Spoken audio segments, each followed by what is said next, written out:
All right, guys, welcome to episode 7 of the Be Better podcast. I'm here with my good friend, Burke Smith. How you doing, brother? Good, how are you, man? Good, man. Good to see you. Thanks for coming. Appreciate you having me. Yeah, man, absolutely.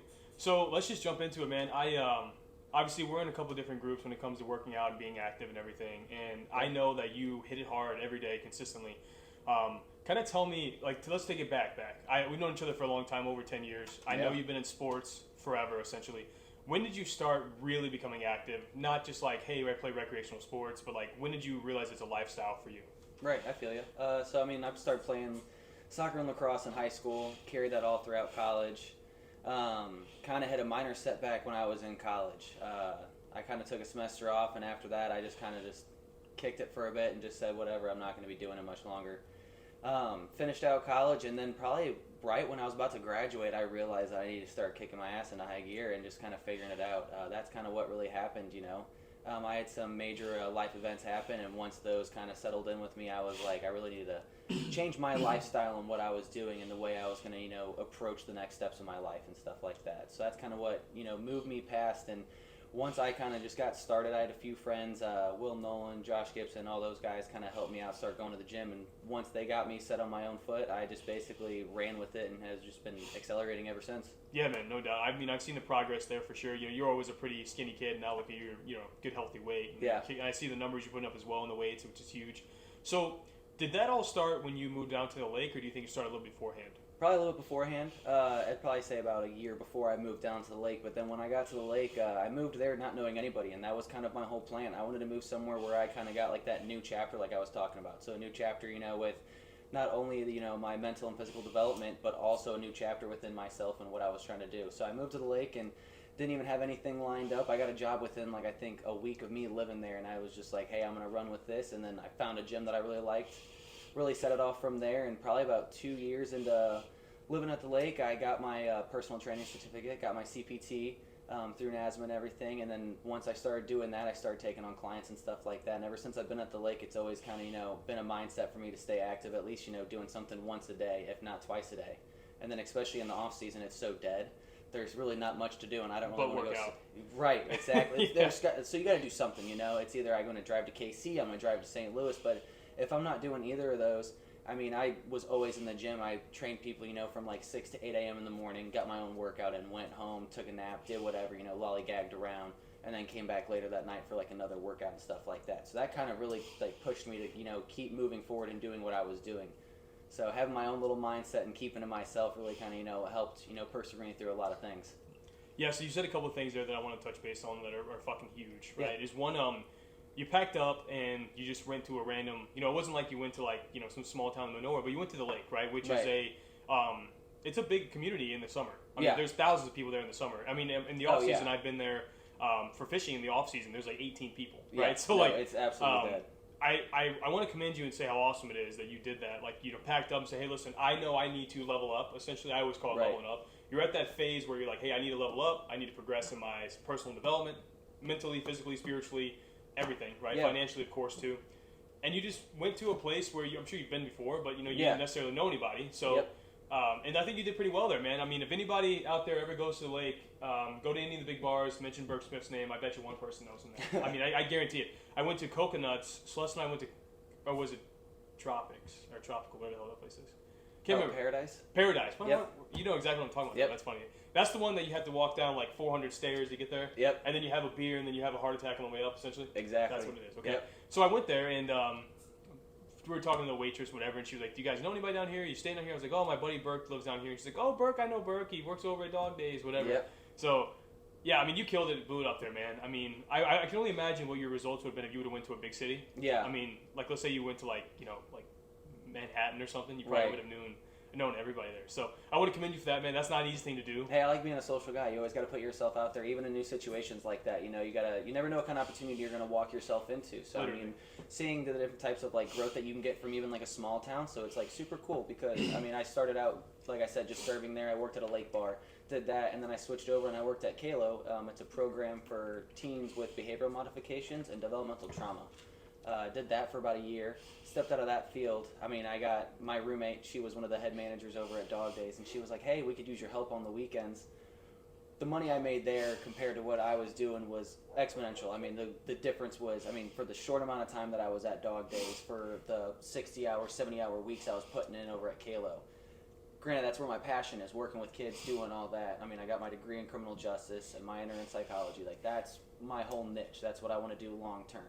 And so to step away from that at such already a young age, and I'm like, damn, I just went to school for this. I really progressed in this, and I loved it. It was just the people there and the structure that it had for the kids was not beneficial and was not really truly what I believe that I should install or try to, you know, work with kids for. So it kind of took my steps away from that, and like I said, and how you were talking about, I ended up over at Dog Days, got stuck doing that for a bit, bar-backed, bartended, and now I'm one of the managers, so it's kind of cool. It's really neat to see, you know, the different experiences that you get, and like you talked about going to one of the lake bars. You never know who you're going to walk across and who you're going to meet one day. Oh yeah, man. So, when we were down there, Mark Cuban was down there. Yeah. He like holed up his like $600,000 yacht for the shootout, and you know all this bullshit. I mean, you never know. Like you never know who you could run into. That's a hot area for very successful people to go and migrate and hang out. And you never know when you're going to walk into your $1 million situation. Right. I've been in a couple of different situations myself where just being randomly somewhere and met somebody, you know, at a gas station or at an event or a networking place, whatever, and that's somebody I'm close to now, and they've taught me a lot of things and vice versa. So I do want to commend you, though, again, you know, just for coming there, getting out of your comfort zone, realizing, hey, listen, I'm at a plateau. There's nothing for me here. I need to level up. You put yourself in an uncomfortable, difficult situation, and it worked out tremendously for you. Hey, appreciate it. I mean, like that's I'd say out of 100 people that do that, I'd probably say like 10 to 15 of them actually end up in a positive result. Most of them come home with a drug problem and they live in their parents' house for 6 years. Hey, we're only getting started too. You know, I got to still keep making steps. I'm already looking at, you know, my next opportunity and where I'm going to be moving, you know, practically after the lake. I might come here, you know, settle for a couple months and then bounce around, but I'm looking at different areas, you know, and I'm really trying to, you know, get my horizons out from the Midwest and step out, you know, either whether it be the West Coast, you know, or down south or something like that. I want to find a whole new city that I don't know anyone at again and kind of start over again and just see where it ends up again. And, you know, it's good now, man, because we're young. We're in our mid to late 20s. You don't have any kids. You don't have any, you know, you're not married or anything yet. So, like, if this is your passion, this is the time to do it, right? Like, I wish when I was younger I would have did a little more traveling. I did quite a bit, but not as much as I the farthest I ever lived away from hometown is, like, St. Charles. Okay. Which was still, you know, kind of different, right? I mean, it's a way whole new atmosphere out there compared to out here. 45 minutes away, didn't know anybody, you know, but I met some great people out there. So, you know, when you go and move zip codes, essentially, or, you know, like area codes almost. Yeah. You know, you go from a 314 to a 573. That's a huge, or an 816 in some parts, but you know, that's a huge jump. So, I love that for you, man. So, do you have any? I know you said West Coast, maybe, or the South. I personally would never live on the West Coast. It's just me, but I own too many guns. I think. I'm getting a little like kind of edgy when I say that. I'm thinking of like Denver, you know, south of Denver and stuff like that. It's not West Coast at all. Well, it's for me it'd be West Coast. Coming from the Midwest, it's going to be West Coast, you know. Yeah, South Denver's great. There's no way I can make it all the way out to like Arizona, California, you know, Oregon, any of those places. I just couldn't do it. But yeah, looking out towards like Denver, I really love, you know, the mountain area and stuff like that. And anytime I've gone to Denver, I've never had a bad experience, especially when it came to the people there or the atmosphere, the food especially. Always something good. And then I'm looking at like, you know, North Dallas, so like McKinney, Frisco area, kind of like 30 minutes north of Dallas type thing. And then, so that's the spot for me. If I was going to pick anywhere to live in this country, it would be in Tennessee. It'd be south of Nashville and kind of boondocks where I could have my land, you know, I like it. But or in that area of Texas. It's just it's such a attractive market. It's $1 million market in any category. There's millions of people. There's millions of enterprises and businesses. You could go down there and work entry level in 2 years, be something special there. Yeah, you never know. I mean, the possibilities would be endless down there. So if you're asking for votes from your good buddies, that has my vote for you. See, and that's what's so crazy is I get people that are like, hey, you should go to Denver. Hey, you should go, you know, to Dallas. And like it's always 50-50. And whichever one, like say like someone picks Dallas, they're like, I would never go to Texas. And then for someone who picks Texas, they're like, I would never go to Denver. Like there's no way you could make me do it. So I feel like a lot of people say that geopolitically. Right? You know, because Colorado's a very liberal state. Texas is obviously the other way. You know how I feel. I'm kind of in the middle. I don't really give a fuck who runs this place as long as they don't have dementia. So, I mean, honestly, man, like it just depends on what you want to do. Denver is a huge market as well. In my opinion, weather's there a little better. Doesn't really ever get super, super hot. You know, winters kind of suck. It can get brutal, but like the summers are like 80s, right? You can go to the mountains if you want to, all that good stuff. Food there, I mean, best Mexican food I've ever had in my life was in South Denver. Unbelievable. But, you know, Texas, completely different coin, right? You don't really have a winter. It gets blazing hot in the summer, but still it's like the same I mean, they're cold there. It's almost like 60 degrees. 100%. They're like wearing like jackets and everything, and we're still in like shorts and a t-shirt. Like, damn. Oh, dude, bring this on. I shoveled my driveway last year in shorts. So like we're just used to it, and so accustomed. But as far as like geographical goes, I mean, Dallas, Fort Worth, the metro is probably a little bigger than Denver, I would assume. Right. People wise and spread out wise, but as far as like opportunities there, man, it's probably pretty similar, So you could go, and I'm confident back and forth, yeah. You could go anywhere and make yourself. You could go to Bismarck, South Dakota, and make something of yourself. But if you go to those two markets, your likelihood of being successful is just, And that's what I'm like, from what I've been doing these past couple years, and then already my background working with kids and everything, and then having a brother who's autistic and nonverbal, it opens up my horizons to many different opportunities and stuff. And I mean, at the lake, I even have done private catering and stuff like that. So like in-home events, or like we've worked like bachelorette parties and stuff like that. It's just like been me and one other guy. Done things like that. And if not, when I'm back here, I worked at a fine dining restaurant. I did the private catering with my mom. And then, like I said, working like with my brother, and then also, volunteering and doing programs with him and stuff like that, and getting to see other kids of different aspects and walks of life, and then working with them and stuff. So wherever I go, I'm not really, even trying to settle on a job or settle on like a certain career path or field. I'm very much like, if someone's like, hey, do you want to sell solar panels? I'd be like, all right, walk me through it. Like, what do we got then? A lot of money in that, to be honest with you. Yeah. But you have a gift as well that not many people have, is your communication skills are excellent. Which that. I've always said this, like when I've been in roles where I've had to hire and fire people left and right. Yeah. I will always hire somebody who may not have as much experience, but their communication skills are excellent. Yeah. Than somebody who has experience and maybe they suck at communicating. Right. Communication really in this world, if you think about it, it's the most well-paid career. Right. Mm-hmm. Just talking. I mean, I communicate for a living. It's treated me very well. I mean, you're doing it as well. It's treated you very well. Right. I mean, communication is such an undervalued skill. It's almost like working out, right? And if you don't use it, it goes away. It's the same idea. But you're lucky enough where, you have a good communication skill. You're ambitious. You know what you're doing. You have a little bit of experience on your belt as well. Yep. So, so you just have kind of like a cocktail of success that's just ready to be spilled out. So, with all that being said, when do you plan on making these, moves? If any moves, when do you plan on making the show? In these next couple months. I mean, the lease that we have down at the lake right now, we've already put our notice in and stuff like that. So November. So it's like in November, I'm either going to move back here for a month and, sadly get stuck in my mom's basement for, a month or two. But so be it. It's just more of kind of figuring out really what I want to be, because I don't want to move to, like I said, Denver or Dallas, and then I get there and all of a sudden 2 months into it, I'm like, what did I do with my life? Why am I doing this right now? So I really want to figure that out. And then I got friends who are pushing me to KC and stuff like that. And I have plenty of buddies out there that are like, hey, it's nothing like St. Louis. I know you're trying to leave the state. I know you're trying to do your own thing, but this could be a really big opportunity for you, and you might really love it. Anytime I've gone to KC, I mean, I'm going to KC this weekend even to go see one of my best friends from college. And anytime I go down there, I fall in love with that area no matter what. I mean, granted, he's about 25-ish minutes south, so he's in the Lee Summit area. Okay. So he's a little bit outside the city. But anytime I'm even downtown in the city and stuff like that, absolutely love it. There's like nothing that, I can kind of argue with. I mean, almost. It's, in a way, it can kind of be similar to St. Louis, but I mean, from the crime rate and all that stuff, it's way different. Here, it's not bad, but I feel like anytime someone comes back home, they kind of get stuck here for the next couple years. I'm really not trying to get stuck anywhere. I always want to keep growing and growing and growing and progressing in whatever I do, If I get stuck here and there's an opportunity, it's not really getting stuck here, I'm still got growth. I'm still doing something, It's always about the positive, what you're trying to make of your situation.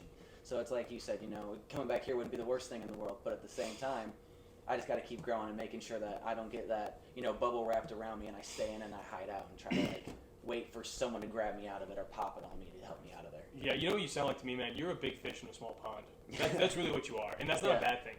You just need to go into the ocean. It's time to go. You know what I mean? Like, you ever hear the story about goldfish? Okay, no. So I said this to I told my little brother this too, because my little brother is a stud baseball player, plays on 2 select teams. He's a fucking beast, love him to death. That's awesome. And we wrestled the other day, and we wrestled 3 times. He tapped me once, and I tapped him 2 times. So my days are numbered when it comes to him kicking my ass. But so I said, man, you're gonna be a big fish in a small pond. He goes, what do you mean by that? I said, dude, you got to start thinking outside this community. He goes to Northwest, and he's a freshman there, just started. I said, listen, man, like, you're all wrapped up in this local shit. You got to start thinking bigger picture, man. You don't want to be a big fish in a small pond. It's just the worst thing you can do. 1, you don't have any room to grow, and 2, you're going to eat all the food, you're going to starve.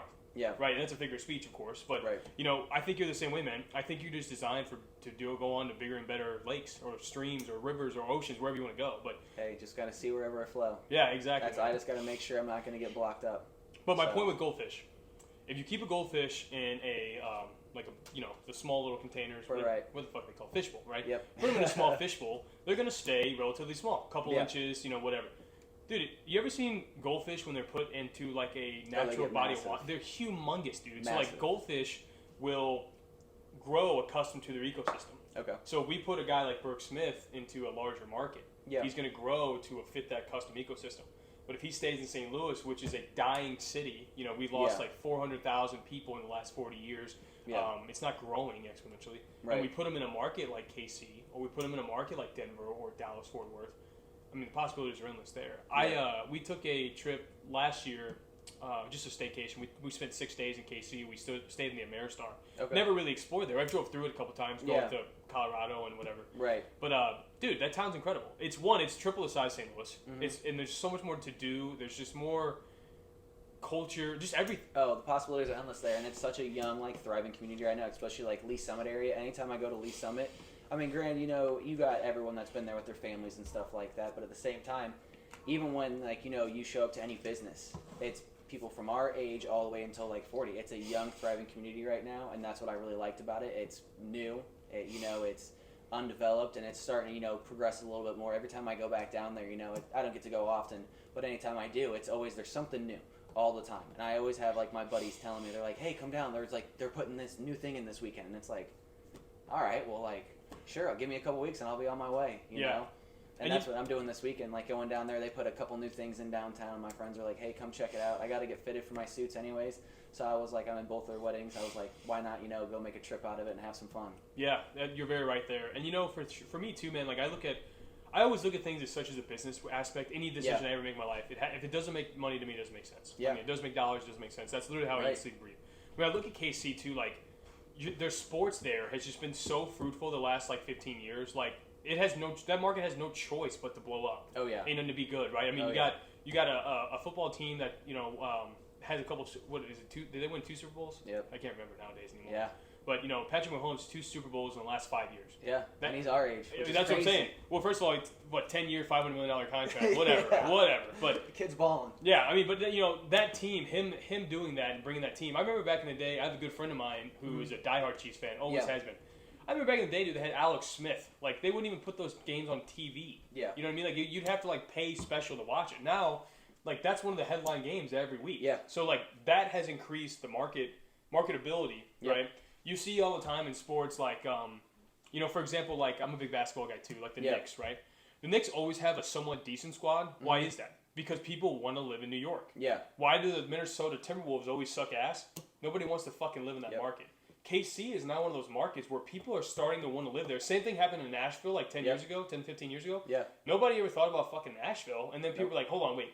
No income tax, low crime, weather's decent, there's not much traffic. And then what happened? Nashville experienced a 300% growth. KC, same deal. Money talks, bullshit walks, man. Always. And man. I mean, what sucks is, I went to a Royals game last year, speaking of sports teams that just absolutely suck. They have, well, now they suck. But they did win in, 2015? Right. So that's still relatively recent. No, yeah. It's not too far off. But I went there last year. We went for my birthday. A couple of guys I'm going to go see this weekend. And, I mean, I think the tickets were $7 a pop. Oh, and boy. we were on, the first base line. So, I mean, we're, 2 seats away from the dugout. And I'm sitting there, and I'm like, you know what? And they're like, you really wanted to come to a Royals game? And I'm like, I've never been. I figured it's for the experience. Why not have some fun with it? They got absolutely smoked that game. Of course. But, what's bad when you go to a baseball game and they hand around a donation box like church, right? Yeah. So, I will tell you, though, I'm not a Royals fan. I actually don't really give a fuck about baseball, to be honest. Never really been my thing. Yeah. Obviously, I can see you feel otherwise. But, I will say, driving past that stadium on 70, because it's right by Arrowhead. Yep. Is that Kauffman Stadium? Is that what it's called? That is such a cool-looking stadium. Oh, and that whole atmosphere, and the crown, that parking lot, it just looks, dude, it's badass. They set that up so perfectly well, that whole complex. I mean, there's no way it's not going to get business all the time. And like how you just said, driving by, the way the crown's set up, and the smooth, you could see it the whole entire way, probably from a mile out to a mile past it. You know it's see there. it. Yep. You know what they started doing? I do some real estate investing on the side, so I looked into this, and my goal is in 10 years from now to do some commercial stuff. They call they're building what's called lifestyle centers. You ever heard of those before? No. So it's a big. You've been to St. Charles recently? Yeah. You know the streets of St. Charles? Okay. That's all what's called lifestyle centers. So it's a huge buildings, right? Right. That'll take up a street block, and the top 4 floors will be apartments, condos, lofts, whatever, penthouses. Yeah. Bottom floors will be restaurants, a gym or two, a movie theater, whatever. Yeah. And then they'll be next to a big venue. So that's right next to Family Arena. It's next to the convention center, next to the casino.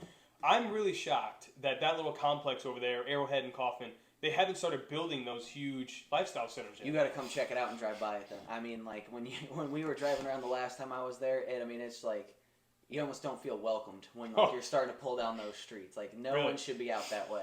Is a good way to put it. It just seems like a high crime rate area. We were trying to wait for a couple buddies. We were all trying to drive in together so that way we could all, like, park and tailgate next to each other. And we pulled in that, like I said, the shopping center. And everyone's, like, looking at each other. Everyone's out of the car, like, drinking, hanging out, having fun, And I'm just sitting there still. I locked the doors, and I'm sitting there. I'm like, yeah, there ain't no way I'm getting out of this car right now. I mean, there is boarded up windows in this whole entire shopping center. There's a bunch of people just walking out, staring at us. I'm like, yeah, there's no way I'm getting out of this car. I would be confident to say within the next 5-10 years, I bet the city will eminent domain that.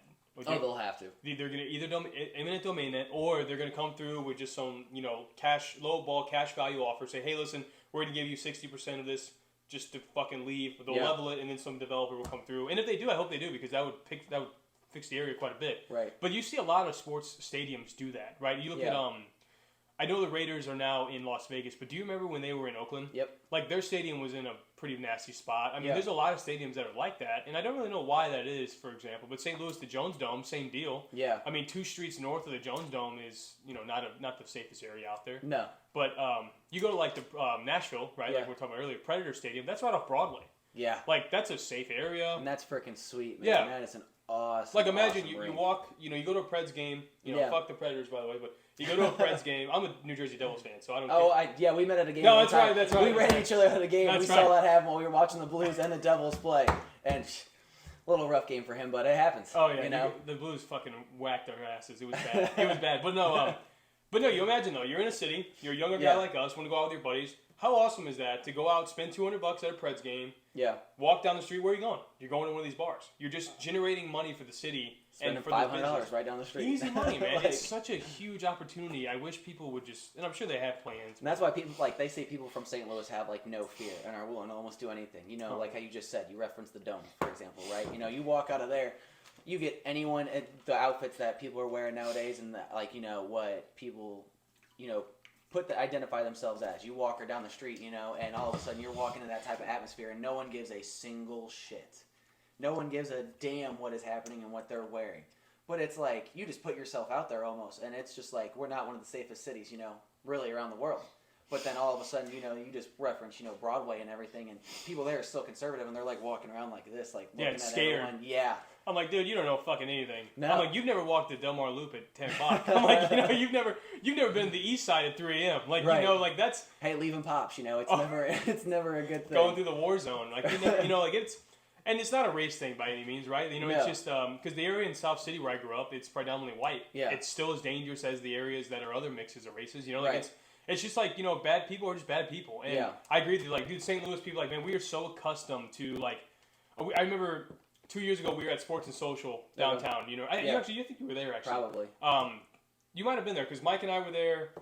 Doak was there. A couple other buddies of ours were there. We went to PBR and everything. We were at the PBR, yeah. Okay, but do you remember we're standing outside Sports Social, and we're running into a bunch of Lafayette kids, and you guys are talking to them? Yeah. And then what happened? A drive-by happened. Literally. Like, one street up. Yeah. And, I feel like anywhere else I've ever been where I heard a gunshot, people, ducked down and got nervous. And, of course, Mike's laughing. And we just stood there. Yeah. I was no one even moved. I looked down, I'm like, whatever, and just kept hanging out. Just kept walking.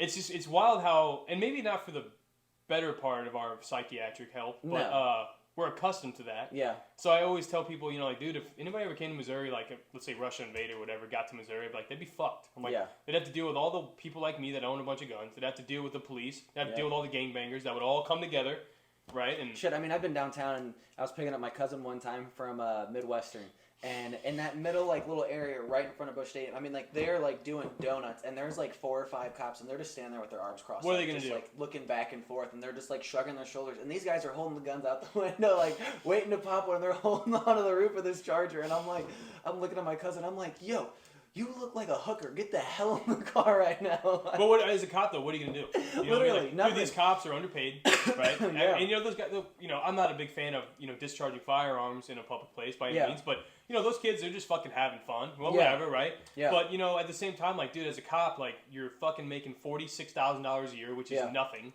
No. And then you're like, to deal with shit like that? Do I want to be a hero and possibly die, or do I just want to get through this shift and go home to my family who depends on me? Literally. Probably option B. You know what I mean? I don't know many cops out there that want to be a hero all of a sudden. Now, I do know a lot of cops that, like, if the situation called for, like, I knew some friends of mine that were down there when that school shooting happened. Yeah.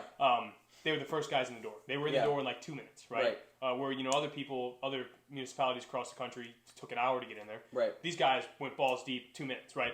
So, like, when it comes to being a hero, I know people will step up to the plate. Right. When it comes to fucking shit like that would end maybe in a unnecessary shootout. Yeah. I mean, come on, pick your battles. I mean, it's like the same thing when it goes, you know, for like chasing bikes, like on the highway.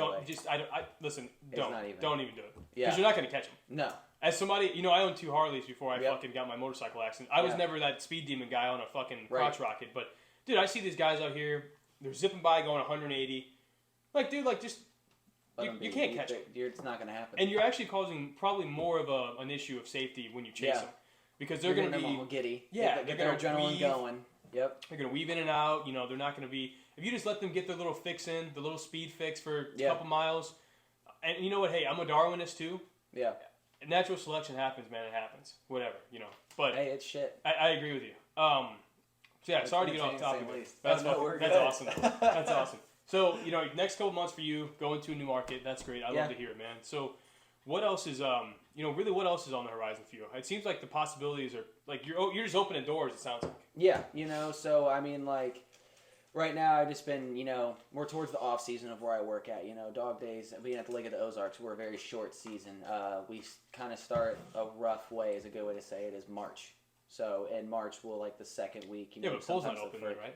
Nope. The just pool the is restaurant. not open, correct. Yeah, just the main part. Yeah. So we'll be open from like then until when it's looking like I have a feeling for the way that our season is happening, the way it's dying down right now, you know. And like I said, I haven't been there too much recently. Once we get towards this end of the season, I'm like, hey, this is my time to shine. This is my vacation. I get to go hang out with people, go see my friends, you know, whether it be Springfield, KC, St. Louis, wherever I might bounce around to, Denver, you know, like wherever everyone's at. I'm willing to take my vacations. I mean, not too long ago, me and my little cousin went down to Miami for like 5 days. Oh, yeah, it was just like a Thursday, I think, or a Wednesday. And I mean, it's the off season basically down there for them too.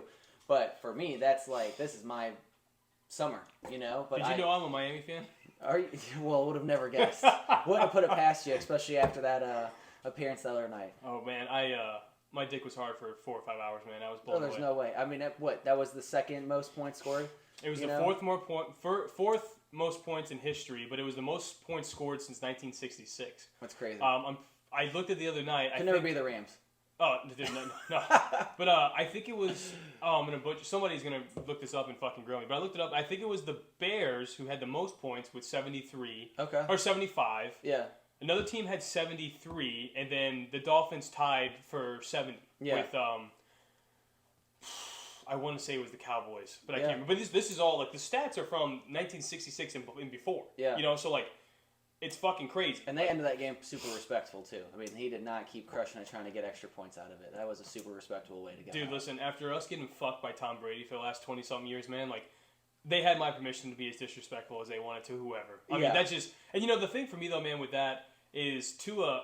He's got a lot of potential, man, but he just is so injury prone now. And, like, you know, as you know, man, like, playing sports and everything, once you have a head injury, it's just a repeating cycle. I mean, it's just a matter of time until it happens. That one wrong hit will end that career again. Yeah, I mean, it was so scary. Did you watch the game when he got hit and he was like, you know, like he was frozen? Like, that is like something when your brain, like, does not compute and doesn't know what to do. And your body's seizing up to protect yourself, basically. Right. I was so concerned. Terrifying. Oh my god, it was absolutely mortifying. No matter who you are, even if you're rooting against the Dolphins, even if you hate Tua, like that is terrifying. Dude, you don't want that to happen to anyone. I hate a lot of players in the NFL. I hate a lot of people out there, man. But like, I hate a lot of sports players like that. Like, just, you? I do. Yeah, never. But like for example, I'm not a big fan of Draymond Green. Okay. I think he's a dirty player. I don't think many people are actually. But still, I don't want him to get a hurt. lot of people off that. Yeah. Right. You know, like if I saw him go up for a layup and get fouled or take a fall or something, I don't want that guy to get hurt. Do I wish him to not win a championship again? Yeah, man, for sure, because I want my team, the Miami Heat, to win. Right. Yeah. But like when it comes to his career or like his health, I'm not wishing that on anybody. Right. You know, so when people saw Tua, I think it was a big eye-opening experience. We're like, hey, dude, fuck, like and you know, the CTE thing in football has been really more apparent. Right. I think there's going to be a lot of class action lawsuits and litigation to come out. Yeah. Which is probably good for the players because the average NFL career is 4.5 years or something for an offensive player. The position, yeah. Yeah, I know quarterbacks are better most of the time. Right. O-line is also decent. D-line is decent, but running backs, wide receivers, corners, safeties, it's all right. Unless you're fucking Larry Fitzgerald, dude, you're not having a long career. Literally. You know? But I feel like they're just not supported, and when it comes to injuries, they just get fucked. Yeah. So you mentioned earlier, you know, I could honestly, Burke, I want to hear about you. I give a fuck less about these millionaires we're talking about. But we'll go back and forth all day. Right. So you said earlier that you experienced a sports injury. I did not know that. Can you go in a little more detail about what happened? Yeah, I've had a couple to say the least. Pretty much one of them was my knee. I took a helmet in high school. I was playing club ball, and this is lacrosse, right? Yep, playing lacrosse. Sorry about that. No, I had a guy taking a face off. Popped the ball back as I was going down for like the ball. The guy that I was like coming behind, he turned his head and went like head first into my knee with his helmet. But then another guy was like falling over his back foot because he didn't stand up quick enough, and just slid and took the other side of my knee out, which completely crooked my knee. Yeah. So now I got this fun, good little bone that just sticks out of my body, and it's just my kneecap that's just separated in different spots that I never got looked at because I was like, hey, I'm a tough kid. I don't need to go get it looked at, and kind of just played through it. And every time I've gone to the doctor now, they talk about my knee has like basically rejuvenated around like different aspects and stuff like that. My muscle tissue has just like grown around that. But so that was one of the things that's happened to me when I was in college. I mean, always, you know, getting popped. You never know who's going to hit you. And I was never big when I was going into like basically college. I mean, when I went to Wisconsin, like played good there, didn't like, you know, play too often. I wasn't that, you know, super athletic kid compared to the guys that we had on the team. And we got kids from all over the country, Canada especially. Like we had a phenomenal team and a super fun, great like bunch of guys that were super close knit.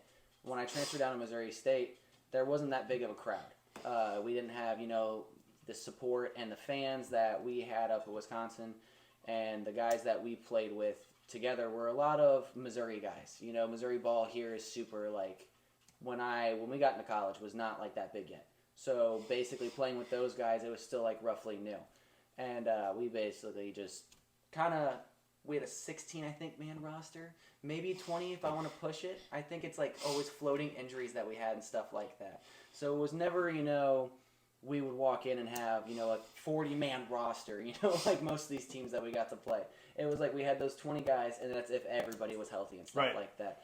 But always taking hits, and when I went to Missouri State, I think I was like, I graduated at like 165, 170 pounds, which you've never even like, I mean, I was, you know, I wasn't a huge kid, but at the same time, 170 pounds at, you know, 6 foot, graduating college, it's like, I started out right at like 5'10", 5'11", everyone always wants to say 6 foot. I was probably 5'11", if anything, at best.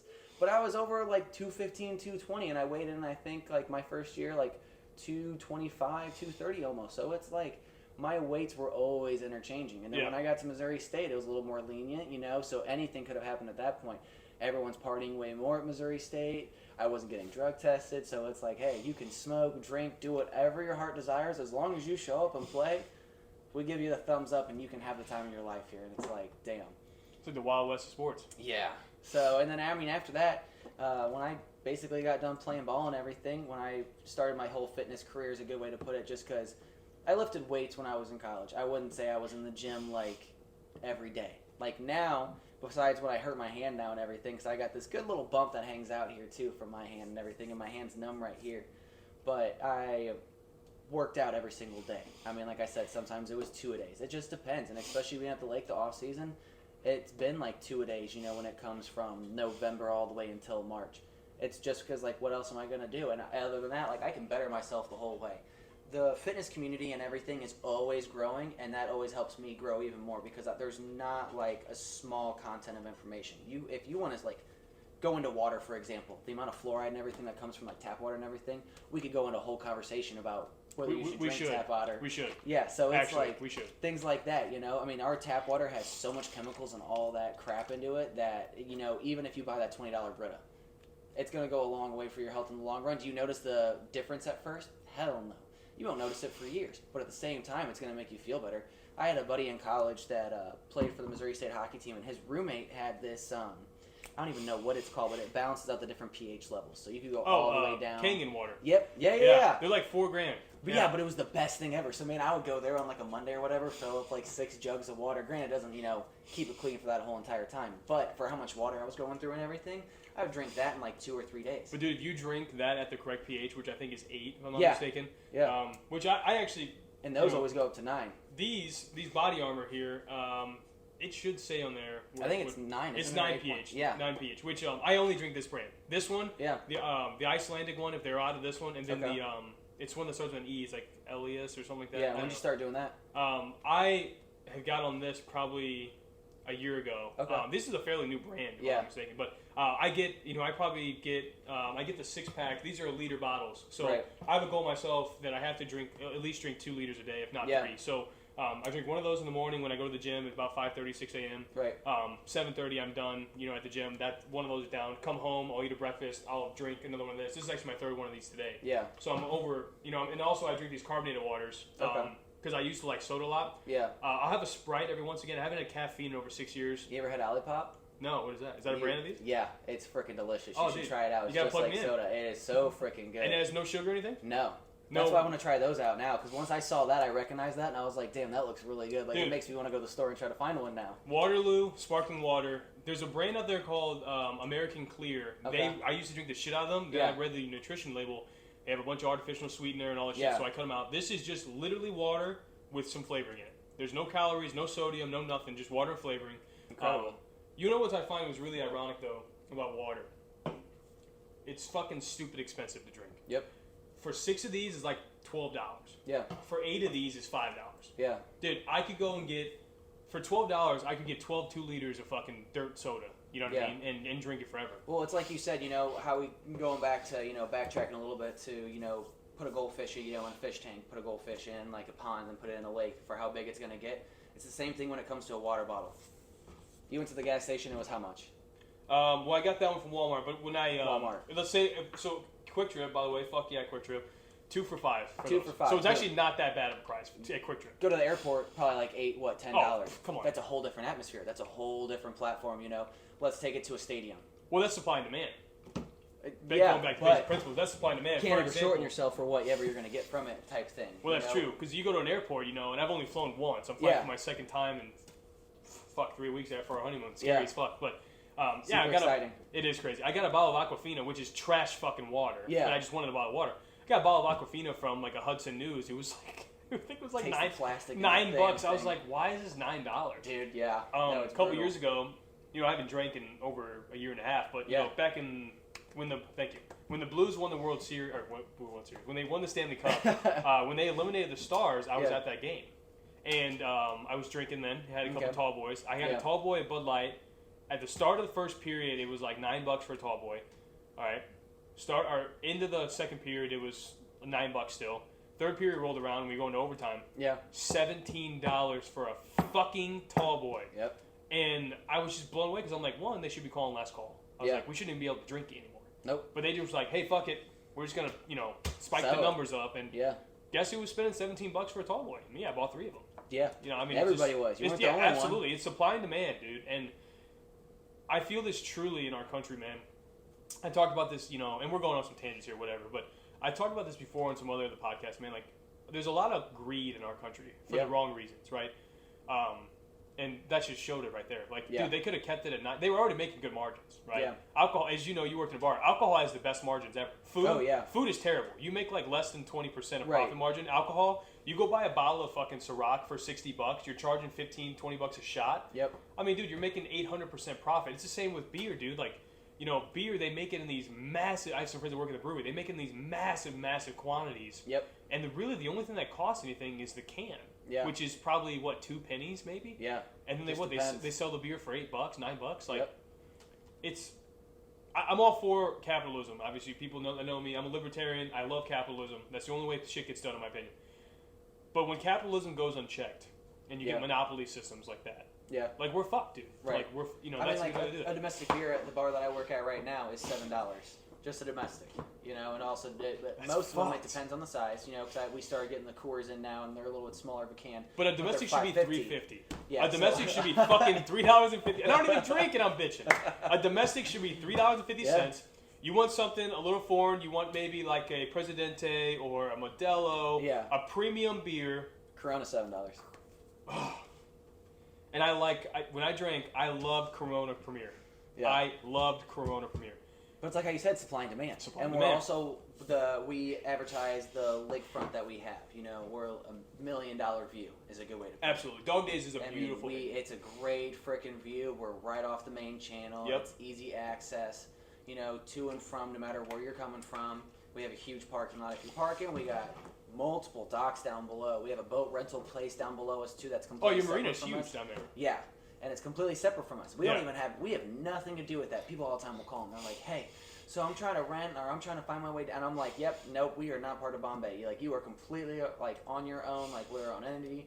Here's the phone number though, I can help you out. And they're like, oh, perfect, well, okay. And I'm like, anything else? They're like, well, we just wanted to get gas. And I'm like, I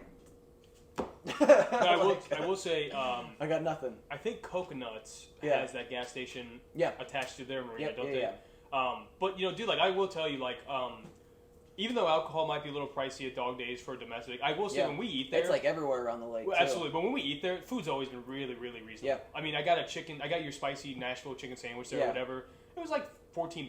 You're going to pay that anywhere you go. Right. You know, and I got fries. No matter where you go. Yeah, so like the food there was not only fucking bomb, it was great, but you know, the food was reasonable. So I'm glad at places like the lake, you have maybe a higher cost of alcohol, supply and demand, but the food is reasonable. What's the, right there on the strip, Bagnell Dam, is that Roxy's? You got Roxy's up there, yep. That restaurant? Yep. That place you got a handful of them up there. You got that, you have... you got Tucker Shuckers, you got... Alley Cats. Brick, Alley Cats. What's the one on the other side? Snafu. Lucky's. Marty Bird's, Casablanca's, Lucky's, Neon Tacos all the way down towards the actual dam itself all the way down there. And they just opened up that new club down there, too. It's called the Cuddy Cabin. It's a new joint that's just popping up down there, too. Did you ever go to Barstool Mountain down there? I did not, no. Is that closed now? Yep. Dude, I ate there twice. Beautiful venue on the inside. Yeah. They have a small... I mean, it looks over... what is that, Celebration? Yeah. The Celebration shit over there? Yeah. It overlooked that. Not the best view out there, but it was cool. Right. But, dude, the inside of the bar was beautiful. Yep. Good entertainment. Food was bomb. Yeah. I'm very surprised that a place like that doesn't do well in it. One of my more favorite places kind of up towards that way, but it's a little more like... I wouldn't say super upscale, but I mean it is, you know, like you're not going in there in like gym shorts and a t-shirt just hanging Captain out. Ron's?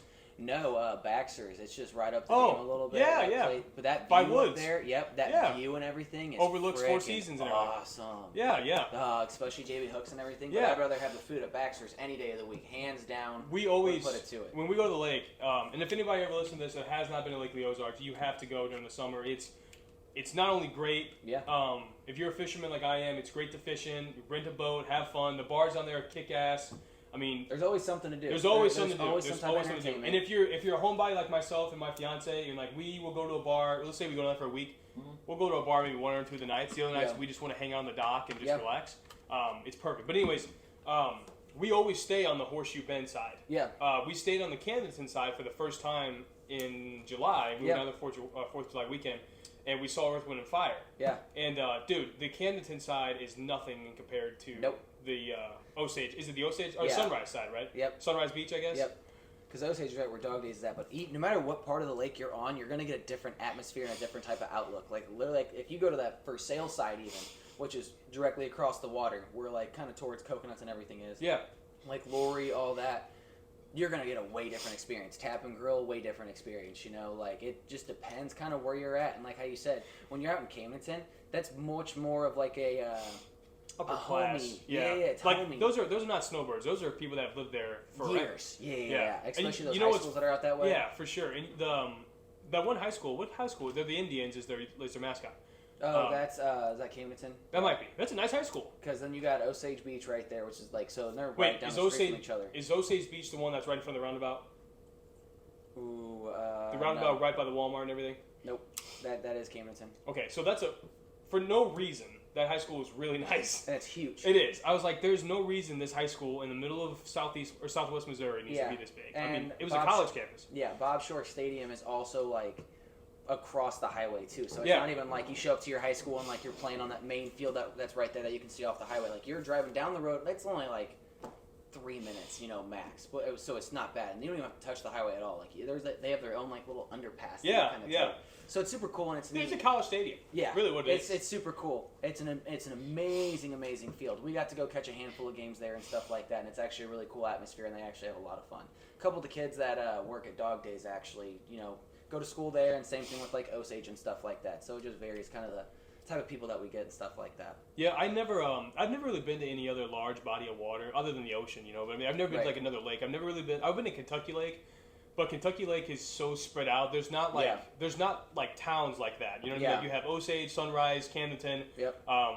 What's the other one? Roach. There's a bunch of towns around there. Right. Kentucky Lake, you have one town way up here, and then there's no town for 100 miles, and you have another town, and then there's another town for 100 miles. It's like the same thing when you go down to like Bull Shoals. Bull Shore, same deal, yeah. Or same thing with Branson and stuff like that. Everything's condensed into that one little area, and then all of a sudden you got nothing for a hot minute. Yeah, but I mean, the lake is just something, in my opinion, and for those who haven't been, please book a weekend down there if you're in Missouri. If you're out of town, stay a week, but there's something special, man. That's why they call it lake life down there. Yeah. Like, there's just something about that place that it's different. You feel like you're at the beach. Yeah. But, you're not really attached to a large body of water. And when COVID was happening, I mean, we were the only place that wasn't shut down. Oh, yeah. We got people from Alaska, Las Vegas. I mean, I remember selling a drink to a guy one day, and he was just like, hey, let me get like a Jack and Coke. And I was like, yeah, sure. And I looked at him, and I go, $8.50. And he goes, is that a Coke or is that a Jack and Coke? I go, it's a Jack and Coke. That's what you ordered. And he goes, dude, at my bar, this is like $30-something. Oh my. I was like, he goes, give me 3. And I was like, okay, dude, like, why not? Do you remember when me, Mike, and some other people met you down there, and we went, this is peak, sorry guys, I'm not vaxxed, I don't know if you are, but I do not regret not getting the vaccine. But anyways, do you remember when we went to Shady's peak pandemic? Yeah. And I wish I didn't.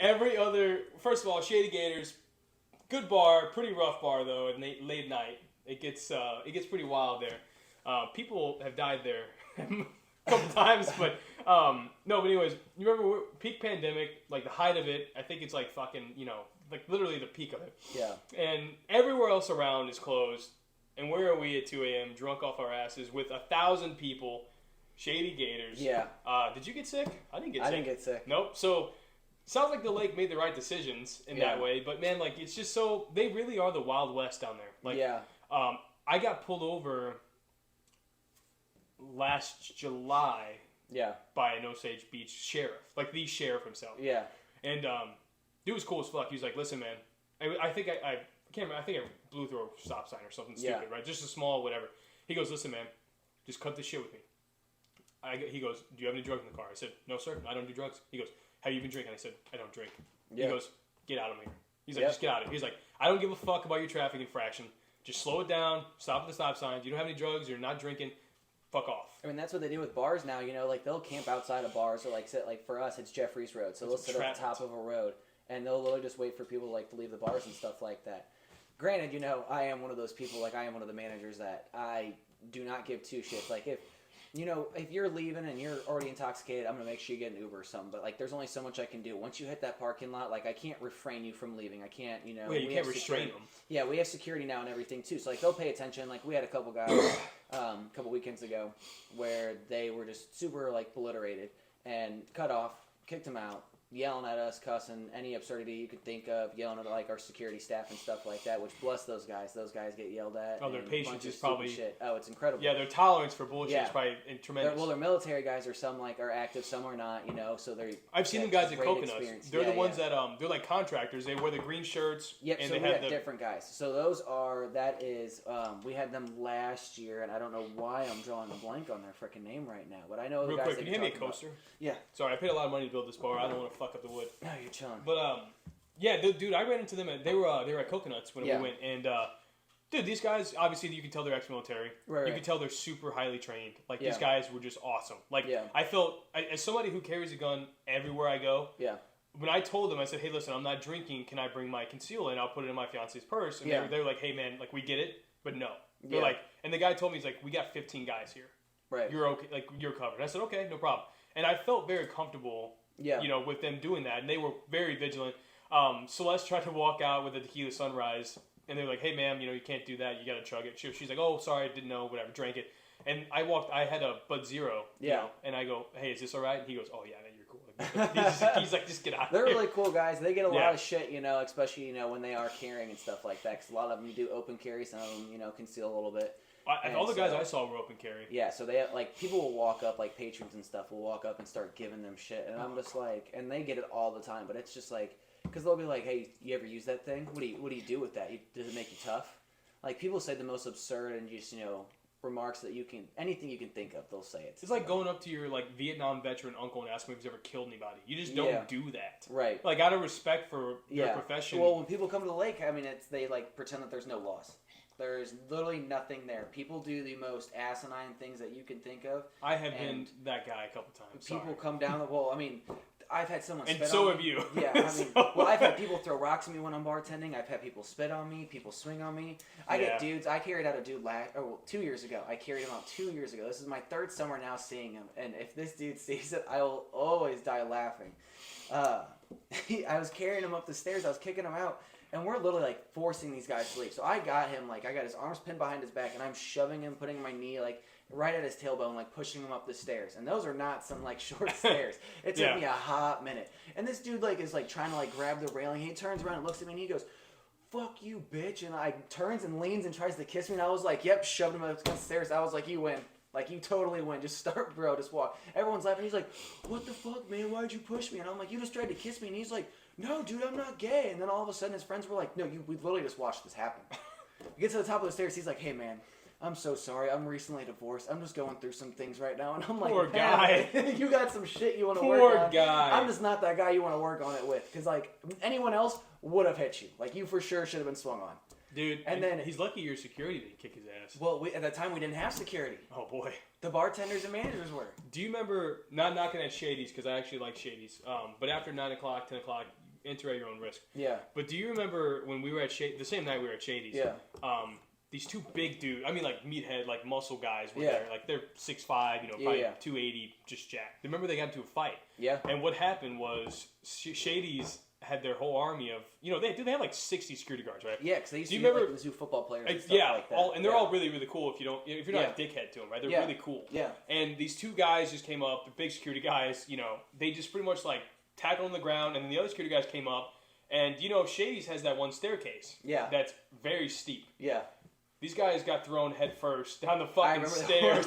And I'm sitting there, we're looking over the balcony, I'm like, fuck me. Oh, yeah. I was like, these guys, if they weren't drunk, they'd be dead. Right. If they weren't limber and all fucked up, they would have literally been... they got tossed like ragdolls. Yeah, for sure. Yeah. So I was just like, dude, it's... JG runs a good group of guys there, and now that he's got security and everything, and he's always done super good with that place. JG's always been a kick-ass man. If you ever talk to him, he's a super tall guy, usually checks IDs when you're walking the door. Is that the owner? Super massive guy. One of them, yeah. Oh, that's really cool. Freaking badass. I've been there. Freaking awesome. I've been there a billion times. I've never personally had a bad experience. I know things happen, but that goes with any bar. Any bar, dude. But it's like you said earlier, Pops, right? You go to Pops during the early part of the night, 8, 9 o'clock. Yeah. You're having a good time. Floor's sticky always, but you have a good time. You go to Pops at 2 a.m. Yeah, man, the riffraff comes in. It's the same deal with Shady's. It's the same deal with Horny Toads. It's the same deal with Coconuts. It's the same deal with Tropical or Paradise, whatever the fuck I call it. Why do I keep calling it Tropical? But there's a bar down there called Tropics, isn't there? It's just Paradise, I think, is if that's what you're thinking of. That's what it is. Sorry, but Paradise. But yeah, it is what it is. So back to, we'll stop our reminiscence lake discussion bullshit. If you haven't been to the lake, you have my vote. Please go. It'd be a lot of fun. You might see somewhere like this pop in every once in a while. But let's go back to it, man. So before we got into the topic of like lake and everything, I wanted to touch on one thing. You mentioned water. One thing that I want to do on this podcast is start talking about nutrition. As you know, I've gained quite a bit of weight in high school. I'm working on losing it. I was in pretty good shape in high school. And when you're doing it, you're making the small steps. For sure, dude. And I'm just trying to do things I enjoy, right? Yeah. So for me, I lifted weights all through high school, was in good shape for the most part. But, you know, I've transitioned to a couple different things. Like, lifting weights for me just isn't doing it anymore. I don't get that same... Like, I don't enjoy lifting weights as I did. Yeah. So I've started training in an MMA gym, started doing some more cardio, just walking the dogs, just small things like that, right? It goes a long way. It does, but that's only half the... Actually, it's not even half. I'd say that's probably... The exercise portion of it is 20%. Yeah. I think the nutrition is probably 80%. It all starts in the kitchen. Absolutely, man. You talked about water. Yeah. And I want to jump into it, guys. And if anybody's out there that you're drinking tap water, please send me a personal DM, and I will fucking buy a filter for you and send it to you from Amazon.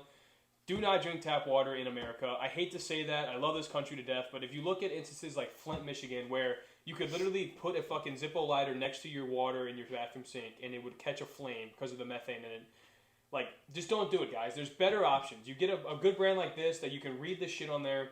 I mean, you get other alternatives. You get a good Brita filter. You get you can go to Home Depot. We're going to Home Depot tonight for fuck's sake. But you buy a house, you're going to be at Home Depot all the time. But anyways, you go to Home Depot, you get a reverse osmosis machine. It's like $300. Yeah. Now your tap water is drinkable. You know what I mean? They want to invest into that because I don't see everyone wants that quick, easy fix. They want to get fixed right away. They don't want to wait. Instant gratification. Yeah. Yep. And that's what makes it so hard now with social media, for example. You know, we got all these people that are posting on Instagram, whatever it may be, that are these fitness influencers, fitness models that have these incredible physiques, or if not, you know, they got strongmen and everything.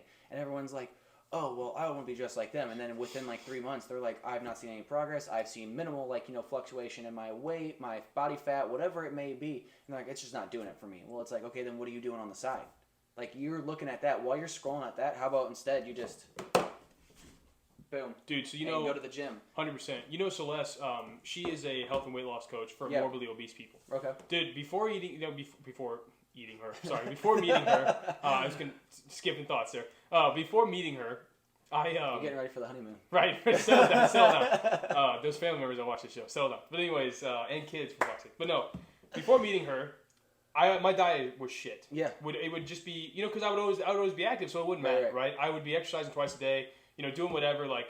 Yeah. I could eat whatever and my metabolism would take care of me. Now that I'm older, it's not that way. Yeah. You know, meeting her, dude, like her family is so health conscious on everything they put in their body. Yeah. Her mom only cooks, you know, like home good, natural food, meals, all this stuff. Like you go to her house, eat like a feast, and it's all healthy for you. Yeah. So, you know, I used to never look at labels. Dude, I'd go out there and buy whatever, you know. I'd be like, I worked out today, I'll eat a Jack's Pizza for dinner. Yeah. Dude, people don't ever stop and look at the labels and realize, one, you can't pronounce half the shit you're fucking eating, which is terrible, right? If you can't pronounce it, you shouldn't be eating it, right? Yeah.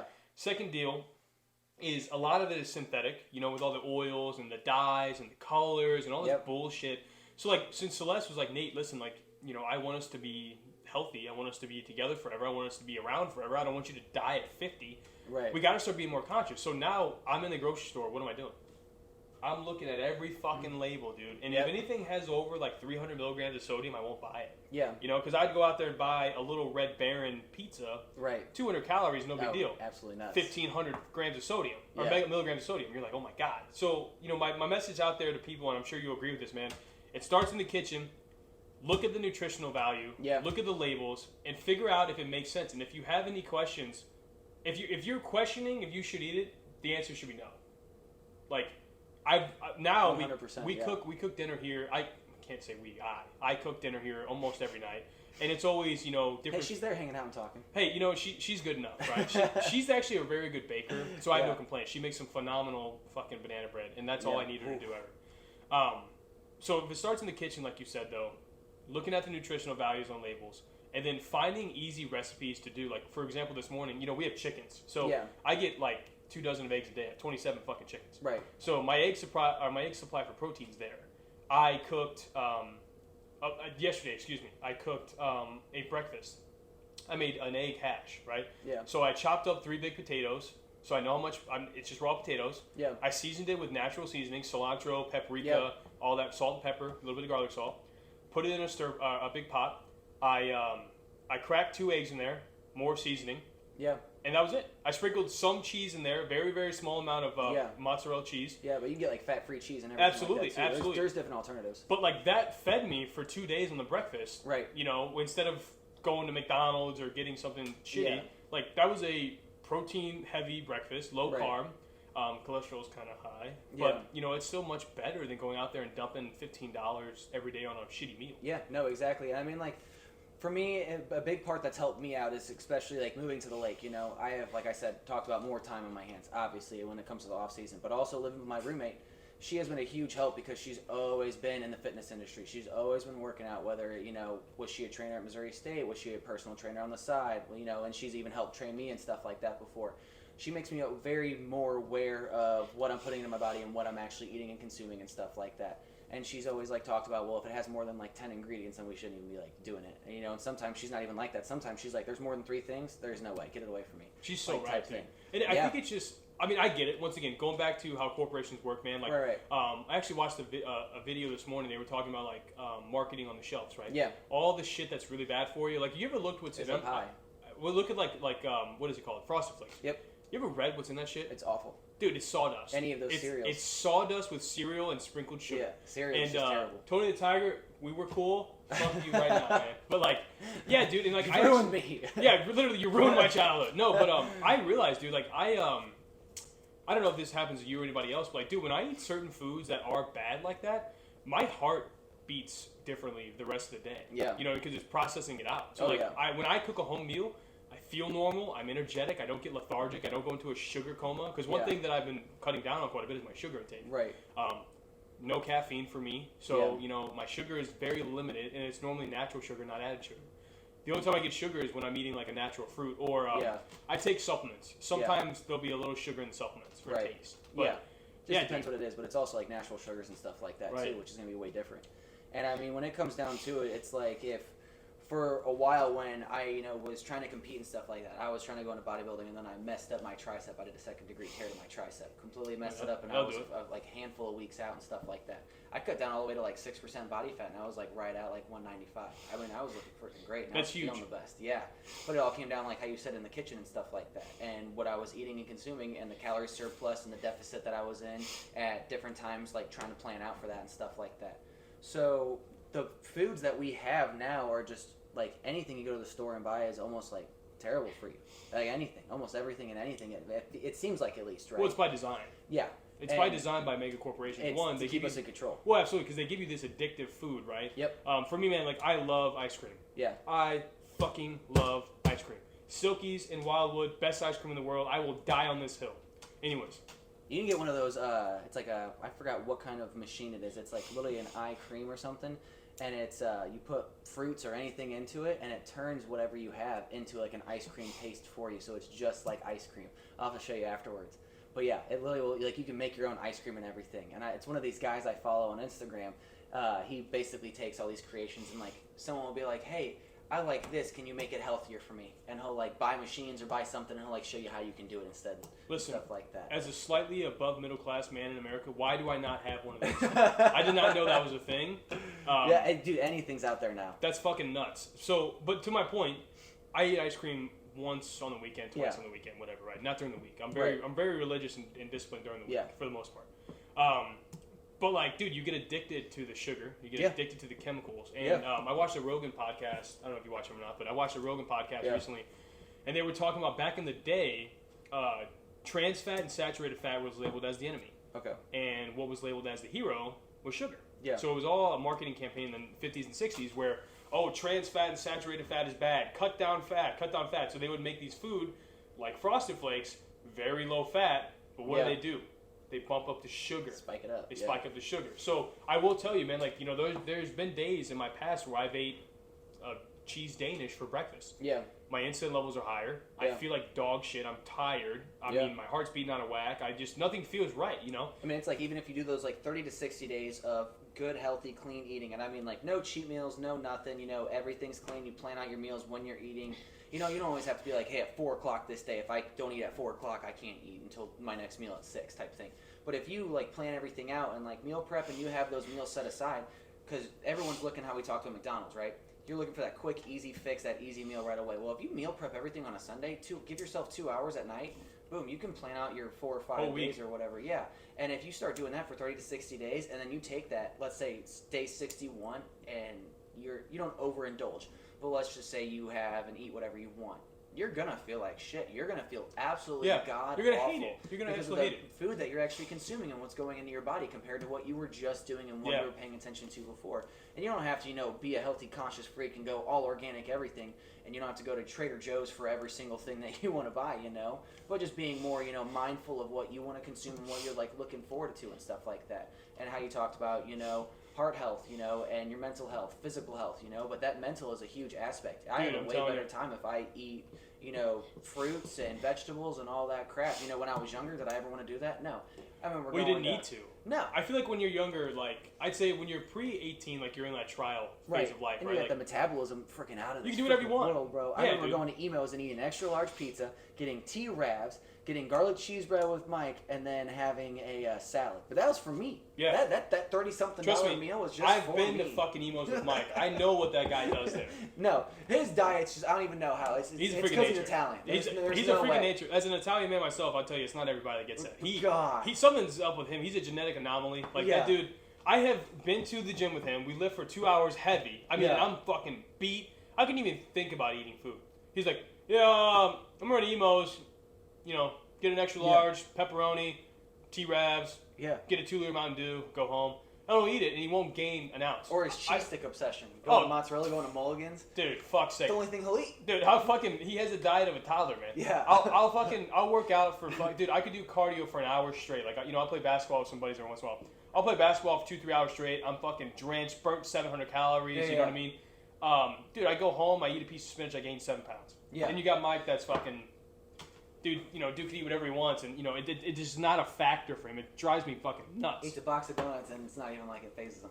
Dude, we will literally go to the gym, and he'll be like, he'll be eating fucking ho-hos in the car on the way there. Yeah. I'm like, fuck you, dude. No, but that dude puts in work in the gym anyways. Yeah. Know, so whatever. Always busting his ass. Yeah, he's always busting his ass. So, you know, as much as we want to bust him on his metabolism, his nutrition habits, who gives a fuck what you eat if you look that good and you're working out like that? Right. You know, like, I would recommend, just because I love the kid, I wish he would eat better, whatever. Yeah. But he's getting it. So, but I mean, that's the whole point of us doing that accountability group chat, you know, and starting it with Derek and everything. You know, Derek was the one that brought up the idea to me, and he was just like, "Hey, would you want to do this? Like, I know you work out." Derek Kruger? Yeah. Oh, that's He's awesome. like, "I know you're into fitness and everything, so if we got this going," and I was like, "Sure." After a while, we were just throwing everybody in there. I'm like, "Hey, if you work out even twice a week, I don't care. Like, come in, have fun, shoot the shit. Everyone gives each other shit. I mean, you look at where everyone's from in that like group chat. Oh, we're so spread out. Dude, everyone's from everywhere. Yeah. You know, there's a handful of guys that are obviously in St. Louis and stuff like that. But other than that, everyone's kind of all over the place. You know what I like about that, Burke? Because Mike got me in there. And then I didn't know you were in there and a couple other guys I knew was in there. What I like about that is, like, yes, it's accountable, right? Because you see, there's been days where, like, I was like, oh, fuck it, I won't go to the gym. And then I'll see 15 snaps come through of all you boys at the gym. And I'll be like, all right, you fat fuck, get in the gym, you know, and then I'll go, right? So that's a huge factor, right? The motivation. The second part is, too, is like the knowledge that I've learned. That guy in there, I can't remember his name, Wesley? Yeah. Don't know, I don't know him, but obviously I talked to him through there. He shared quite a bit of good information in that group chat about different lifts and things like that. Super knowledgeable guy. I would have never known that, you know, and we share, you know, there's been nutritional things in there. Yeah. The occasional funny snap from, you know, somebody being an idiot, whatever, but recommendation out there to anybody, if you have a passion to get into the gym, find some people that maybe you don't even hang out with or talk to often, but are also going. Get a group chat, get an accountability chat like we have through Snapchat. There's probably 30 people in there. Yeah. But all you're doing is breeding good habits. All you're doing is building up a community of people that are like-minded, that want to get better, that want to be better, hence the podcast name. And at the same time, you're able to share ideas, motivate each other. And, like, I met Garrett through there. Yep. I'm actually talking to Garrett. Maybe he'll be a guest on here soon because that dude's had a remarkable transformation. Yeah. And, you know, he's got me going to the gym at fucking 6 o'clock every morning. Right. Never would have been doing that. Yeah. But met him through there, and that dude is in there getting it religiously. Yeah. So having that some community and support to give you help. Dude, going to the gym religiously, being healthy is hard. Anything. I mean, even if, like, you don't have to go to the gym, you could, like how you talked about shooting hoops. You know, take the dogs for a walk. Take yourself for a walk. If you want to listen to a podcast, like this podcast, for example, take it for a walk while you're listening to it. Just do something. It'll give you mental clarity. Just that little bit of 30-minute exercise or 15-minute exercise is going to boost your anything. It's going to literally make your endorphins are going to like just skyrocket to the roof. It's incredible. Yeah, I read an article the other day which was from Mayo Clinic, I think. Yeah. Made me very mad, to be honest, when I read this article. It said if you do 2 exercises 20 minutes a week, you were like 85% healthier than the average person. I don't know. And I was like, we're fucked. I'm like, we're fucked. Literally I'm like, we are literally fucked. Like, you're telling me you can't go and walk. Once again, I'm not asking somebody to go out there and do a Tough Mudder every weekend or a 5K, right? I'm not asking you to go and do the crazy CrossFit shit where you're doing 10 muscle ups. I'm not asking that. Yeah. But like you said, dude, walk a mile once a day. It will take you 15 minutes on average. I think the average person walks a 15 to 20 minute mile. Yeah. Dude, you're sitting on your ass anyways. Right. For me, anytime I drive somewhere, anytime I'm doing cardio, anytime I'm doing something where I can have my AirPods in where I don't require communication. Yeah. Basketball, if I'm shooting hoops alone, podcast on or music. Right. When I'm playing basketball with the team, obviously it's not. Yeah. But anytime you're doing anything, man, if you want to just listen to a podcast, watch a show, whatever. Yeah.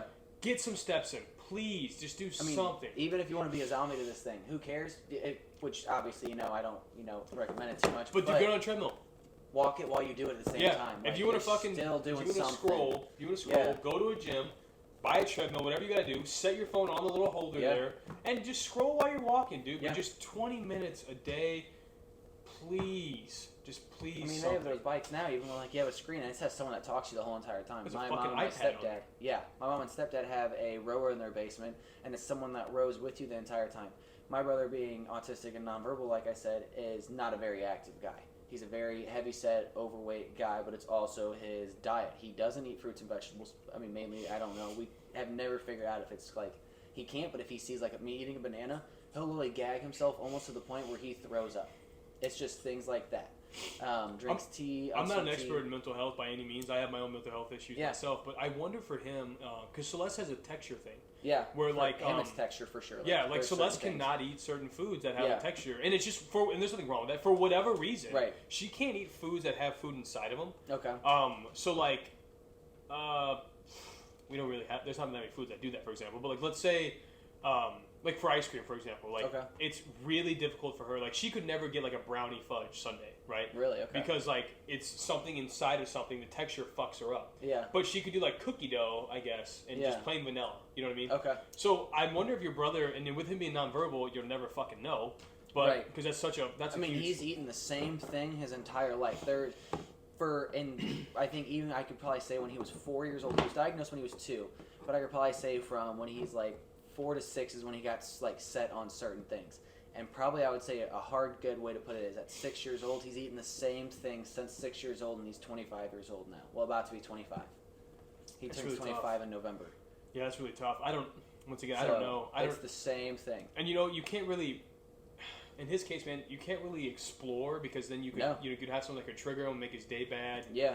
That'd be tough, man. I'm his brother, man. I push those buttons so damn hard. Well, as the brother, you can't, right? Yeah. As the parents, you probably can't. No. Because as your brother, as you being the big brother, you kind of, even if he's, is slightly autistic in that category, you still got to be a big brother. You still got to poke the bear a little bit, Oh, I do all the time. I have to. It's just natural. It's never died down. It's natural instinct. Dude, I'm fucking my brother up all the time and shit, and, being an asshole to him just because I want him to be tough and I love him to death. But it's just what brothers do, man. Yeah. But with his diet, I mean, it's just like incredible. Like I said, he's like 6'6", basically. I would say he's like 280 pounds. He is. That's a massive man. Dude, he is not a little guy by any means. And you got my mom who's like 5'2", so she stands in between the both of us, and it's just like she's looking up either way. Like. So you ever seen Longest Yard? Yeah. You know that one player I'm talking about? Yeah. Bob Sapp actually plays in The Boxer, but you know what I'm talking about? He's like, Paul, I broke it in my nose. That's your brother, essentially. Literally. Just a massive man. Dude, it's incredible. And I mean, like I said, he doesn't lift weights or anything, And so like my whole reference I was going with was the row machine, like. I work with him on doing, even if it is the smallest bit of activity, and so does my mom, and so does my stepdad. Making him go for walks or making him go extra places and, parking farther away or something like that. If I'm doing the rower, I'll get him to put his shoes on. Granted, it takes me about like 15 minutes while he screams at me and argues with me the whole entire time. Sure. But I'll just take his iPad or his iPod out of his hand and just walk downstairs and I'll be like, yo, here's a timer. You see the 5 minutes on it. Give me 5 minutes. And I'll put it in my pocket. And sometimes what I'll do is I'll stop the timer so he doesn't know because he's waiting for that ding. But I'll turn on the rower, and while he's on the elliptical going back and forth, he'll watch the screen on the rower and is just so zoned in. He'll pay attention to whatever's going on there. And I'll set up like a 25-minute row. And that man will have no idea, not paying attention because he's waiting for that ding. But he's still getting that exercise. But he's still doing that exercise. Even just that little bit. Like the other night we went, he was up super late. He slept later in the day than he should have, and I should have woke him up. But I was like, peace and quiet. My stuff, nothing's getting destroyed. Let it be. I'm happy. So we were like getting I was about to take Apollo for a walk, my dog, and I was like, hey Bryce, you want to go? And he's like screaming. He's like, no. And I'm like, how about this? So I took all of his electronics and I was like, these are going to come with me. You can sit here in the dead silence by yourself for all I care. But if you put your shoes on, I held it out. I was like, we can go for a walk and you can have this back. Came with us. Granted, we know we didn't walk 15 miles, but a mile for anybody was incredible. And he does truly, it's not like he's dying. But at the same time, even making that mile was still an impressive effort for him just to do something and get out of the house and do little things. Yeah. Because the kid's not weak. I was telling you before, he can lift up a couch by himself.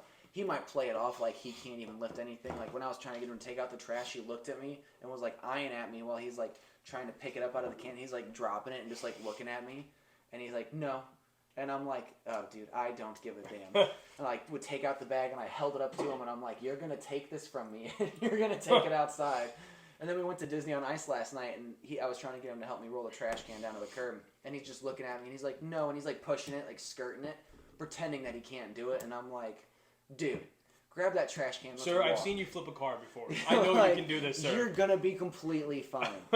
But it's just little steps in progress, working with him and doing things like that. And that's what kind of everybody needs to understand is no matter where you're at, your fitness level, your mental level, it's all about taking those little strides and that little bit of progress to excel yourself, even in the smallest category that you know nothing about.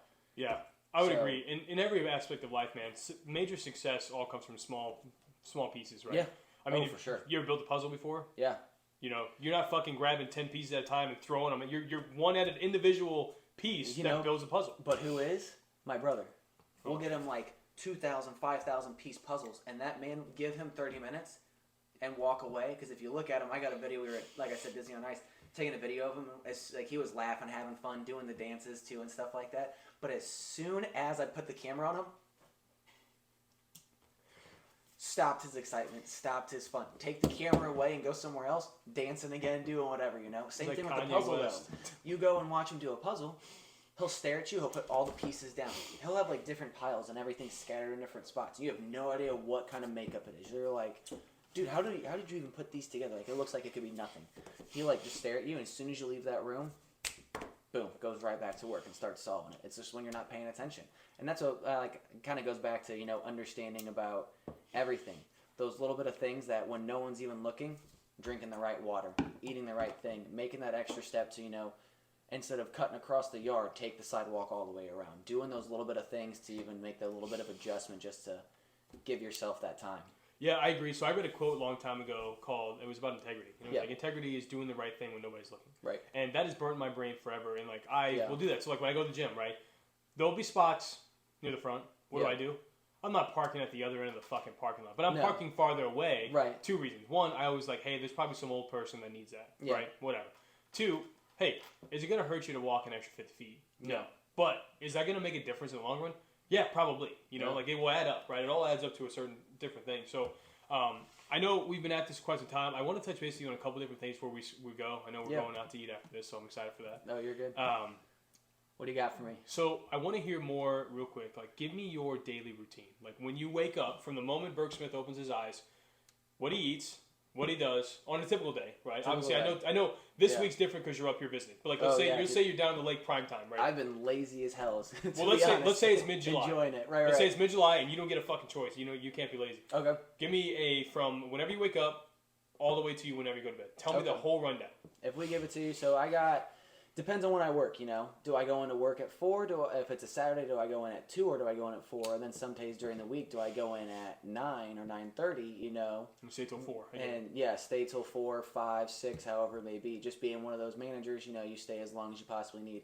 And I don't really care. What else am I going to do besides go home and sit on my ass? Or, like a lot of the people we work with, everyone just wants to hang out at work afterwards because we get our employee discount for food and drink. So it's like, what are you going to do right afterwards? Why not? You're already there. But then you get sucked into staying there from open to close type thing, which is never a bad thing. You're still hanging out with people. You're doing yourself, But for me specifically, if we're going to choose, like let's say like a Saturday, probably one of my more busier days. One of my days I'm there at work a little bit longer.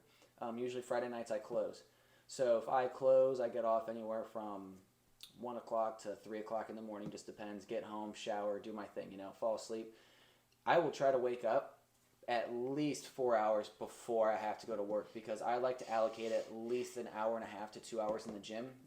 Usually will happen, but I always get my full hour in because you go there, you see people, you talk, shoot the shit with everyone because like how our group chat is. You're just talking to people, right?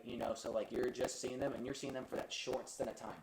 They're not my best friends. I have none of their numbers. I have none of their socials, but I see them at the gym, so I shoot the shit with them and we kind of catch up, help each other a little bit type thing. So you're always bouncing things off people. But go to the gym, do your whole spiel, and then I will come home right away and the first thing I do is suck down a protein shake. And it's always 2 scoops of protein, but I do mine with water. I don't, blend it. I don't put it with milk. I just do straight water, no matter what the flavor is. I'm not there to enjoy it. I'm not there to have fun. I'm there to get my protein intake. I'm there to get my right nutrition in my supplements. Take my fish oil. Take my multivitamin. For a while I was taking ashwagandha and stuff like that. Do things like that. Mainly what I'm going to eat, probably 9 times out of 10, is going to be chicken and rice. Very plain and boring because I know I'm going to go to work, and I know when I get to work, I can ask my cooks, hey, or I can put something in the computer that's going to be a lot more tasteful than what I want to make at home. Because when I'm at home, it's for a short stint of time. I'm there basically just to, during the summer, for how busy we are, I'm there to eat and not even hang out. I'm there literally eat, sleep. That's all about, and hang out with my dog for a little bit. I've gotten fortunate enough this summer, I was better about allocating my time. I'd go to the gym and then I'd come home and I'd take my dog for a run. And that could be anywhere from a mile to 4 miles.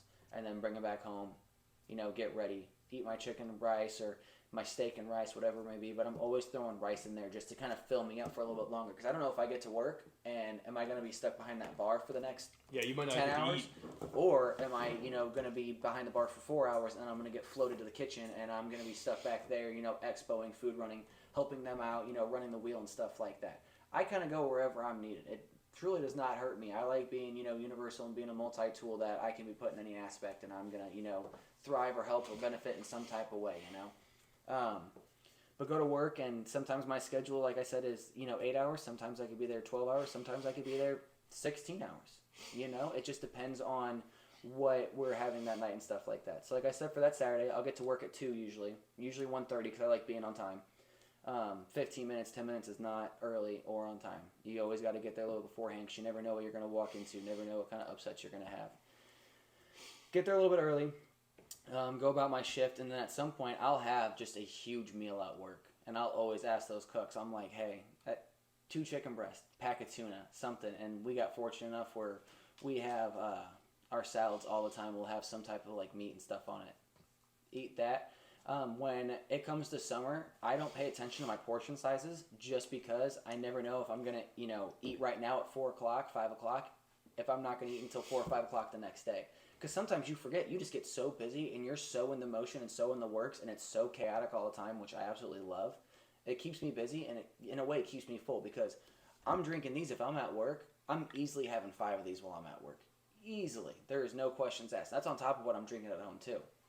So, if I'm taking a piss, I'm not talking to anyone and I'm not bullshitting around. I'm doing something. There's always something to be done and something going on. So I'll have my handful of meals. I always end my night though with a salad. Always. I always have ham, turkey, bacon, a little bit of cheese on it, throw some cucumbers and stuff on it, and have a Caesar salad and bring that home. So that way I have, at least if I don't eat it when I get home after I get out of the shower, because if I get out of the shower, it's 2 or 3 o'clock in the morning. Right. I got 10 minutes until I'm about to knock out. But then if I've had a super chaotic day, if I'm there for 14 hours, I'll get home, and sometimes I'll stay awake until 7 a.m. and I'll see the birds chirping and everything. And then I'm like, what is going on with my life? So for me, especially being in the restaurant industry and the hospitality industry, it's always chaotic. So if it's a Tuesday, let's say, I'll go to the gym at noon, because a lot of times, like I said, I'm usually a closer for the most part. go in at 4. So I'll get there at noon because then I have plenty of time. I got up at 10, Right. 11. I got plenty You're of not rushing time through to anything. do whatever. And for a while, I was also cleaning at the gym. I helped the owner out with cleaning and stuff like that. And I love doing little things like that because then I get to meet more people. But I was cleaning and doing things like that, and I wouldn't even eat. 9 times out of 10, I don't eat before I go to the gym. I can't do it. I can't go to the gym on a full stomach. I want to go to sleep. But am I going to take a scoop to a scoop and a half of pre-workout? For sure on that empty stomach. And I don't care. Give me the jitters. Give me the shakes. Make me feel everything in my entire body to where I almost cry. I love that shit. That is totally for me. I always love it, and it's also terrible, too. I realized I'm allergic to niacin. If it's more than 30 milligrams of niacin, I'm allergic to it. I broke out in hives. I got super itchy. My whole body is splotchy red. And that's crazy because most supplements actually have niacin in them. Yeah, so I got to be careful of how much my dosage I'm taking actually is. Yeah, no, it gets actually super crazy. And it's super funny because I didn't even notice it one day. I thought I was just so itchy from all the pre-workout, and I had a hoodie and sweatpants on because I was, like, training. So I'm, like, trying to sweat, and I'm just burning everything at this point. And I get off the Stairmaster, and I'm, like, finishing my work. I'm 2 hours in. I'm getting off, and I'm just like, the owner of the gym, she comes up, and she goes, "Are you doing okay?" And I'm like, "Yeah." Why? what do you mean? You know? And she's like, "Your face and everything." And I walk and I look in the mirror and I am just like, I mean, a tomato doesn't even, get as red as I was. It was absolutely insane. Looking like Will Smith from Hitch. Oh, dude, it's so bad. But no, so I get done at the gym. I always try to get done at the latest 2:30 at the gym because, like I said, I like to get to work a little bit early. So go home, eat, and I'll have a decent sized meal at that point. I always aim to increase my protein intake because I always try to put on more size than anything. A lot of the times, unless it's between like August and November, this is my time for like bulking. So I increase my calorie surplus.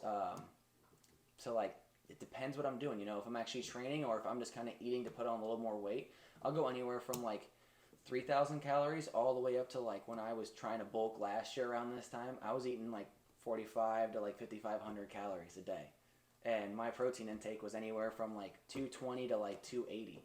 And everyone always says, like, are you, like, you're going to like basically shit it out. You're going to piss it out, whatever. Yeah, you're totally not wrong. You're not going to consume everything that goes into your body. There's no possible way. That's like one of the things is if you're drinking water, put a little like pink Himalayan salt into it just because it opens up and it, your muscles, your muscle will consume it 10 times better. It's just like the little things that go a long way. But I'll eat like 2 to 3 chicken breasts, and I'm probably not even hungry. But I'm shoving that down. That's on top of that protein shake I'm having. And I'm having 2 of those protein shakes a day. 2 scoops, into a shaker. So I'm having 100 grams just from not even food. I'm just basically consuming powder. And I'm getting 100 grams of protein right off the bat. People don't realize how hard it is to fucking do that. Yeah. When I was trying to bulk up years ago, when I was trying to gain some weight actually, and when I was lifting heavy, I can't remember. I think they said I needed like 180 grams of protein a day. Yeah. And like people are like, oh, okay, whatever, no big deal. Dude, it's fucking hard, dude. Yeah, if you pay attention to what you eat. It is fucking hard. I remember eating shit ton of chicken breast and all this fun stuff, and 3 or 4 protein shakes with 40 grams of protein at a time. Oh yeah. And I'm like, dude, at like 4 o'clock, right? You're like halfway there. You're like at 100 grams. And you're like, dude, I can't eat another fucking bite. I've already shit 3 times a day. You're so bloated. You're bloated. You feel awful. Dude, it is a hard task to eat that much protein. Trying to watch how much your water consumption is and everything. Oh yeah. Yeah, it's a difficult deal to do that. So, dude, I appreciate you telling me about your daily routine. Mine is no different than anyone else's. It's just different being in the hospitality industry. You know? It's always interchanging, and you never know what, like I said, if I'm working a 14, 16-hour shift, or if I could go in on some days and work 4 hours, and then they're like, see ya. Peace out, you have a good one, and it's like... But the principles are there, right? The principles and guidelines and structures and foundations of it are there, right? It's just you're a little more sporadic because of your time constrictions with work, which dude, like there's nothing wrong with being at work for a long time. I mean, if you enjoy it, if it's something that you're feeling purposeful with, like, dude, I'll be all about it. Right. Last thing I want to end on real quick, because we talked about nutrition.